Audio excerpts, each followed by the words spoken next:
नमः श्रीवर्धमानाय निर्धूतकलिलात्मने सालोकानां त्रिलोकानां यद्विद्यादर्पणाय ते श्रीमत्परमगम्भीर साद्वादामोघलाञ्छनं जियात्रैलोक्यनाथस्य शासनं जिनशासनं पंच परमेष्टि भगवान की जय। नमोकार महामंत्र की जय। वर्तमान जिन शासन नायक श्री महावीर भगवान की जय। परम पूज्य आचार्य श्री मानतुंगाचार्य महाराज की जय। परम पूज्य आचार्य श्री शांति सागर जी महाराज की जय। परम पूज्य आचार्य गुरुवर प्रज्ञा श्रमण श्री देवनंदी जी महाराज की जय। श्रीमद् जैन धर्म की जय। परम पूज्य गुरुवर श्री अमोक कीर्ति जी महाराज की जय। युगादि पुरुष प्रथम तीर्थंकर श्री आदिनाथ भगवान के चरणों में नतमस्तक होते हुए आज का यह काव्य हम पढ़ेंगे। तत्पूर्व भक्तामर जी के 2 काव्यों का मंगलाचरण करेंगे।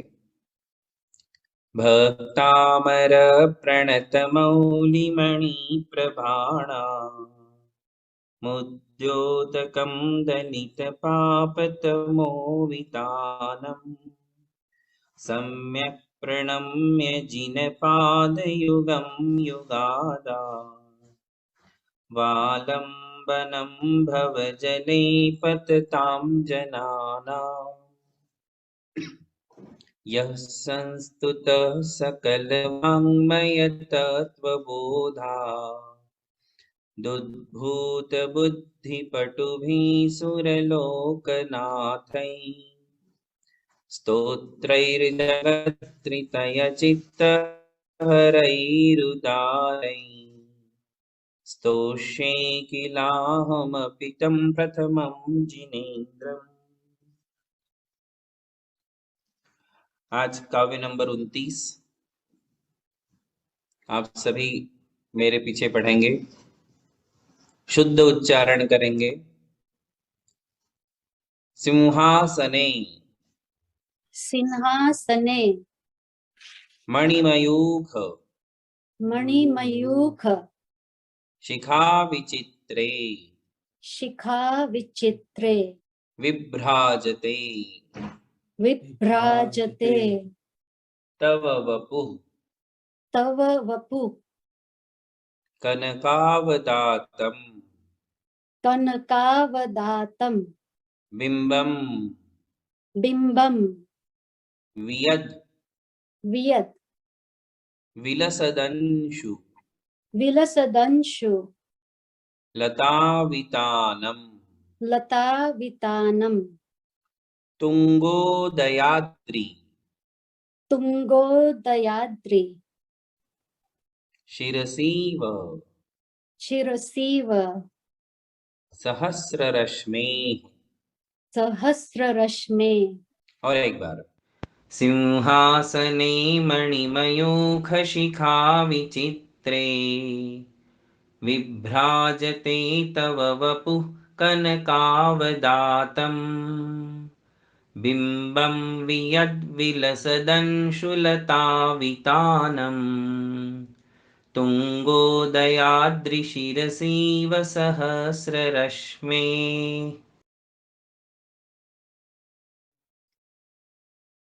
तो इस प्रकार ये काव्य है। इसमें सिंहासन नाम के दूसरे प्रातिहार्य का वर्णन है। यदि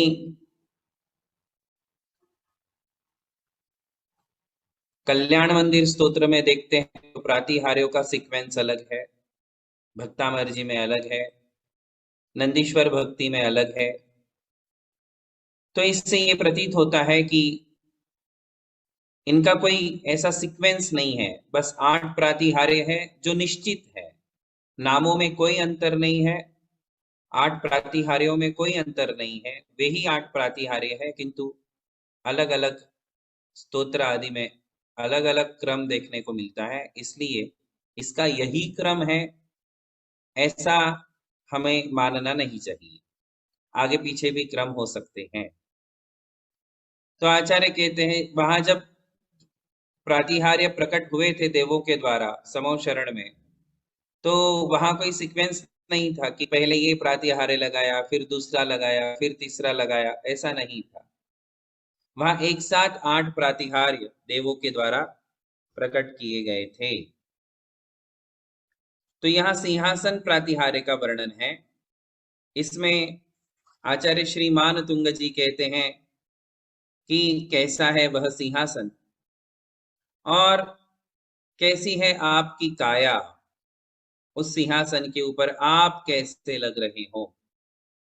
तो यहाँ भगवान की स्तुति करते हुए कहते हैं, सिंहासने मणिमयूख शिखा विचित्रे। मणिमयूख शिखा विचित्रे ये एडजेक्टिव है सिंहासने का। तो उसमें कहा है कि सिंहासन कैसा है, तो कहते हैं मणिमयूख शिखा विचित्रे। मणिमयूख, मणि यानी रत्न, मयूख यानी रत्नों की किरणें, शिखा यानी उनका अग्रभाग, और उनसे जो विचित्रे, विचित्रे का मतलब है जो शोभायमान हो रहा है, चमक रहा है, दमक रहा है। मतलब वो जो सिंहासन है वो रत्न जड़ित है। कहने का मतलब क्या है, वह जो सिंहासन है वह अनेक रत्नों से जड़ा हुआ है, उसमें अलग अलग अलग अलग अलग रत्न जड़े हुए हैं। और जो ओरिजिनल रत्न होते हैं उनमें से किरणें निकलती ही निकलती है। जैसे सूर्य से किरणें निकलती है ना, वैसे जो ओरिजिनल रत्न होते हैं उन रत्नों से किरणें निकलती है, और वो किरणें छिपती नहीं है, फैल जाती हैं चारों तरफ। तो आपने यदि कथा सुनी होगी उपगूहन अंग की, तो उसमें एक चोर जो है राजा के राजमहल से रानी का हार, गले का हार चुरा करके ले जाता है। तो हार में सब रत्न जड़े रहते हैं, तो वो रत्न जो है वो कपड़ों में लपेट लेता है तो भी उसकी किरणें रुकती नहीं है, वो बाहर चमकती ही है। तो ऐसे रत्न होते हैं। आज वर्तमान में ऐसे रत्न नहीं है जिनसे किरणें निकले, है ना। तो मणिमयूख शिखा विचित्रे, ऐसे रत्न लगे हुए हैं सिंहासन पे जिनकी किरणों के अग्रभाग से वह सिंहासन चमक रहा है, दमक रहा है। ऐसे सिंहासने यानी सिंहासन पे, सप्तमी विभक्ति है सिंहासन पर। तव वपुः, हे भगवान आपका शरीर, वपु यानी शरीर। कनकावदातम, कैसा है आपका शरीर, कनकावदातम, सोने की तरह उज्जवल है।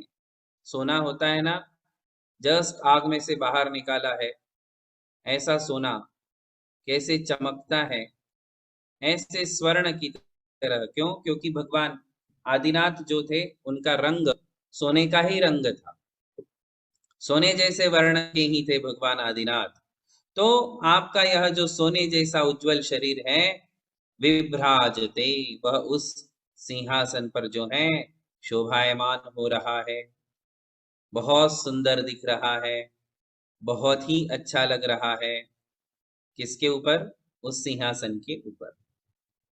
कैसा लग रहा है? तो आचार्य श्री कल्पना करते हैं, बिंबम सहस्र रश्मेः बिंबम। सहस्र रश्मि का अर्थ होता है सूर्य, जिसकी हजारों किरणें हैं। ऐसे सूर्य का दूसरा नाम है सहस्र रश्मि। रश्मि उसका ये षष्ठी एक वचन का प्रयोग है, सहस्र रश्मेः यानी सूर्य की, सूर्य का, बिंबम जो बिंब है, जो सूर्य का बिंब आकाश में हम देखते हैं। कैसा है वह? वियद विलसदंशु लता वितानम, बोले अपनी वियति यानी आकाश में, विलसद अंशुलता वितानम अपने फैलने वाली किरणों के समूह से सहित है। कहने का मतलब है कि जो हजारों किरणों के समूह को लेकर के बाहर निकलता है। कौन? सूर्य। संसार में सूर्य और चंद्रमा से बढ़कर कोई उपमा ही नहीं है। इसलिए आप देखिए भक्तामर स्तोत्र में जगह जगह पर सूर्य चंद्रमा, सूर्य चंद्रमा, सूर्य और चांद की ही उपमा दी जाती है। जहां देखो वहां सूर्य। क्यों? क्योंकि दूसरी और उपमा लाए कहाँ भगवान के लिए ढूंढ के, बाकी तो सारी उपमाएं फेल है। जहां सूर्य की उपमा ही फीकी पड़ जाती है, वहां और दूसरी कौन से चमकने वाले दमकने वाले चीजें हैं संसार में जिनकी उपमा भगवान को दी जाए? है ही नहीं। इसलिए विशेष करके सूर्य की उपमा दी जाती है कि भगवान इकलौते ऐसे आत्मा है संसार में जो सूर्य के समान, जैसे आकाश में इकलौता सूर्य होता है, एक सूर्य होता है, और जब निकलता है तो जितने तारा, जितने नक्षत्र, जितने ग्रह, जितनी राशियां, सबकी सब फीकी पड़ जाती है। जब सूर्य होता है तब कोई नहीं होता है। होता है क्या बताओ? कभी आपने देखा है जब सूर्य आकाश में हो और तब तारे भी चमक रहे हो? कभी नहीं। चांद भी अपनी शोभा छोड़ देता है जब सूर्य आ जाता है, चांद भी नहीं दिखेगा आपको। जैसे जैसे सूर्य ऊपर ऊपर आता है, चांद भी दिखना बंद हो जाता है।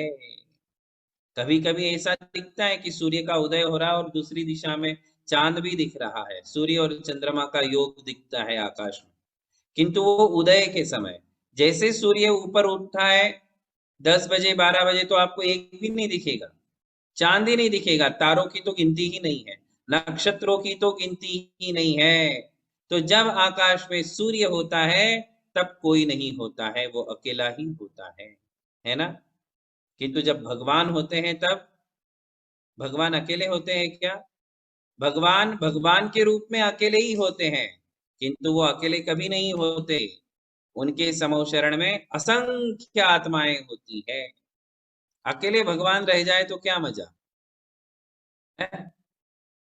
अकेले भगवान रहेंगे तो उनका क्या महत्व, क्या गौरव, क्या भगवान का गौरव, भगवान का महत्व इसी से दिखता है कि भगवान के चरणों में तीनों लोक के सभ्य जीव वहां उपस्थित हो जाते हैं। विद्वान, सभ्य, सुसंस्कृत, सुशील, सदाचारी, सम्यक दृष्टि, श्रेष्ठ पुरुष जितने भी होते हैं वो सब के सब भगवान के समोशरण में होते हैं।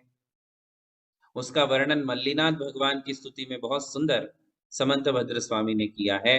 भगवान ऐसे चमकते हैं, ऐसे दिखते हैं समोशरण में, और चारों तरफ असंख्य ताराओं के जैसे ये सब श्रोतागण विद्यमान रहते हैं, और भगवान उनके बीच में चंद्रमा देते हैं। किंतु तारा, नक्षत्र, चंद्रमा, सूर्य के आने पर कोई भी नहीं होता है।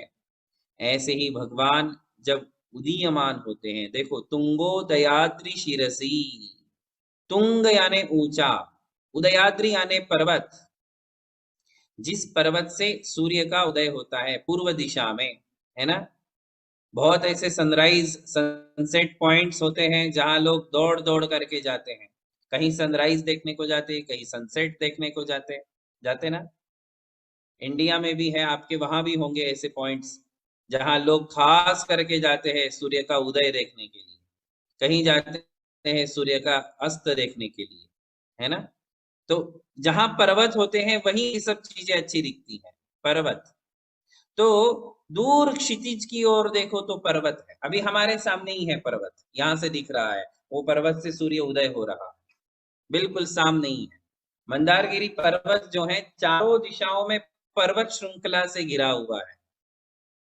ये बीच में एक ऐसा पर्वत है मंदारगिरी का, इसकी चारों तरफ पर्वत श्रृंखला है, चारों तरफ जहां भी नजर डालोगे आपको पर्वत दिखेंगे। तो पर्वत की श्रृंखला है चारों तरफ ऐसे। तो उदय के समय भी लगता है जैसे पर्वत के पीछे से उदय हो रहा है, अस्त होते समय भी ऐसे लगता है जैसे पर्वत के पीछे डूब रहा है। तो आपको यहाँ सनराइज भी मिल जाएगा, सनसेट पॉइंट भी मिल जाएगा। तो आप जब भी इंडिया आओ मंदारगिरी जरूर आइएगा। तो यहाँ आचार्य कहते हैं तुंगोदयाद्री, तुंग यानी ऊंचा, उदयाद्री यानी ऐसा पर्वत, अद्री यानी पर्वत होता है, उदयाद्री यानी ऐसा पर्वत जहां से पूर्व दिशा वाला, जहां से सूर्य का उदय होता है। शिरसी बोले जैसे कोई अपने सिर पर, शिर, शिर यानी सिर, अपना सिर है उसको शिर कहते हैं। शिरसी बोले ऊंचे पर्वत के सिर पर जैसे सूर्य का बिंब प्रकट होता है। सुबह सुबह देखते हैं ना हम, पर्वत के पीछे से सूर्य जैसे ही उदय होता है और वो एक पॉइंट होता है जब पर्वत नीचे है और उसके ऊपर गोल सूर्य दिख रहा है। बस ऐसे ही सिंहासन के ऊपर भगवान दिख रहे हैं। अब पर्वत ज्यादा चमकेगा कि सूर्य ज्यादा चमकेगा? सूर्य ज्यादा दमकता है, सूर्य ज्यादा चमकता है। वैसे ही सिंहासन बहुत सुंदर है, रत्नों से जड़ित है, रत्न खचित है और चमकता है, दमकता है, किंतु फिर भी जब भगवान उस पे होते हैं तो भगवान उस सिंहासन से और अधिक सुंदर होते हैं, भगवान उस सिंहासन से और ज्यादा तेजस्वी होते हैं। यदि वो सिंहासन एक सूर्य जैसा है तो भगवान करोड़ों सूर्यों जैसे हैं, ऐसे भगवान का तेज होता है। तो सिंहासन प्रातिहार्य का यहाँ वर्णन किया जा रहा है जिस पर भगवान विराजमान होते हैं। नंदीश्वर भक्ति में श्री पूज्य पाद आचार्य श्री कहते हैं, स्फटिक शिला घटित, स्फटिक शिला घटित सिंह विष्टरम। कहते हैं यह जो सिंहासन होता है उस जिसमें शेर बने हैं वह स्फटिक शिला का होता है, ऐसा पूज्यपाद स्वामी ने लिखा है। स्फटिक शिला घटित, स्फटिक शिला से बनाया गया या रचा हुआ ऐसा सिंह विष्टरम सिंहासन कैसा है? अतुलम, जिसकी तुलना करना शक्य नहीं। और किसके द्वारा धारण किया गया है? मृगेंद्र वर्य, सिंहों के द्वारा वह आसन धारण किया गया है। ऐसा जो है वह रत्न जड़ित सिंहासन होता है। भगवान के 8 प्रातिहार्यों में एक प्रातिहार्य है सिंहासन। सिंहासन की तो बड़ी मारामारी है दुनिया में, बड़े झगड़े हैं। सिंहासन किसे नहीं चाहिए आप बताओ? यदि हम जितनी पोस्ट है उनको सिंहासन कहे तो उसके लिए कितने लड़ाई झगड़े हैं। समाज का अध्यक्ष बनने के लिए, समाज का लीडर बनने के लिए, फिर विधायक बनने के लिए, सांसद बनने के लिए, प्रधानमंत्री बनने के लिए, एमएलए बनने के लिए, छोटी सी समाज से लेकर के एक छोटा सा ग्रुप बना दो आप, एक छोटा सा ग्रुप जिसमें 100 लोग हैं, 100 लोगों का एक ग्रुप बनाओ तो 100 लोगों में झगड़े शुरू। कौन लीडर बनेगा? लीडरशिप के कितने झगड़े हैं, पोस्ट के कितने झगड़े हैं, जिसको अपर नाम सिंहासन है। ये पोस्ट का अपर नाम, पदों का अपर नाम सिंहासन है। सिंहासन के लिए इतने लड़ाई झगड़े हो जाते हैं कि कोर्ट के द्वार तक खटखटाने लग जाते हैं। खूब लड़ाई झगड़े होते हैं। वहां कोई पॉलिटिक्स नहीं, वहां कोई लड़ाई झगड़े नहीं, वहां कोई कंपटीशन नहीं। भगवान कंपटीशन से आगे नहीं आए हैं क्योंकि भगवान सुपीरियर है। कैसे है? सुपीरियर है। कंपेरेटिव डिग्री में नहीं है, सुपरलेटिव डिग्री में है। कौन? भगवान। कंपेरेटिव डिग्री में कंपटीशन होती है, तू आगे कि मैं आगे, तू बड़ा कि मैं बड़ा, कौन बड़ा, इसमें तो कंपेरेटिव होता है। किंतु भगवान सुपरलेटिव डिग्री में है, उनका कोई कॉम्पिटिटर नहीं दुनिया में। भगवान से कंपटीशन करने वाला कोई नहीं। और आप सबको ये पता है कि भगवान के जैसे भगवान ही होते हैं, किंतु जब एक भगवान होते हैं तो दूसरे भगवान यानी दूसरे तीर्थंकर, कौन? एक तीर्थंकर के काल में दूसरे तीर्थंकर कभी नहीं होते हैं। जब तक एक तीर्थंकर के 5 कल्याणक संपन्न नहीं हो जाते और वे मुक्ति को प्राप्त नहीं हो जाते, तब तक अगले तीर्थंकर कभी धरती पर अवतार नहीं लेंगे। तो एक आकाश में जैसे एक ही सूर्य होता है, वैसे एक आर्यखंड में एक ही तीर्थंकर होते हैं। हाँ, अलग अलग आर्यखंडों में, अलग अलग कर्म भूमियों में तीर्थंकर हो सकते हैं। जैसे आप कहते हो विद्यमान 20 तीर्थंकर, तो वो 20 तीर्थंकर एक ही आर्यखंड में नहीं है, वे सब अलग अलग कर्म भूमियों में, अलग अलग आर्यखंडों में हैं। और वहां एक तीर्थंकर दूसरे क्षेत्र में नहीं जाते हैं, वो अपने ही एरिया में रहते हैं। जहां तीर्थंकर ने जन्म लिया है उसी आर्यखंड में उनका विहार होता है, दूसरे आर्यखंडों में नहीं। वहां दूसरे तीर्थंकर यदि है तो, और नहीं भी है तो भी एक तीर्थंकर अपना एरिया छोड़ करके दूसरे आर्यखंड में कभी नहीं जाते। कुल कितने आर्यखंड है पता है आपको? कुल है 170।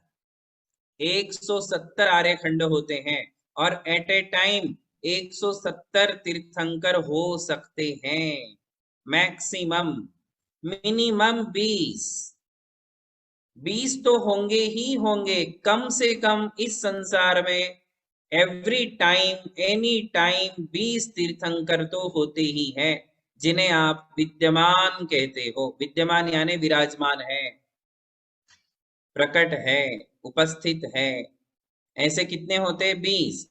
और ये 20 की संख्या कभी 21 हो सकते हैं, कभी 25 हो सकते हैं, कभी 50 हो सकते हैं, कभी 60, कभी 70, कभी 100, कभी 120, 150 और मैक्सिमम संख्या जाती है 170।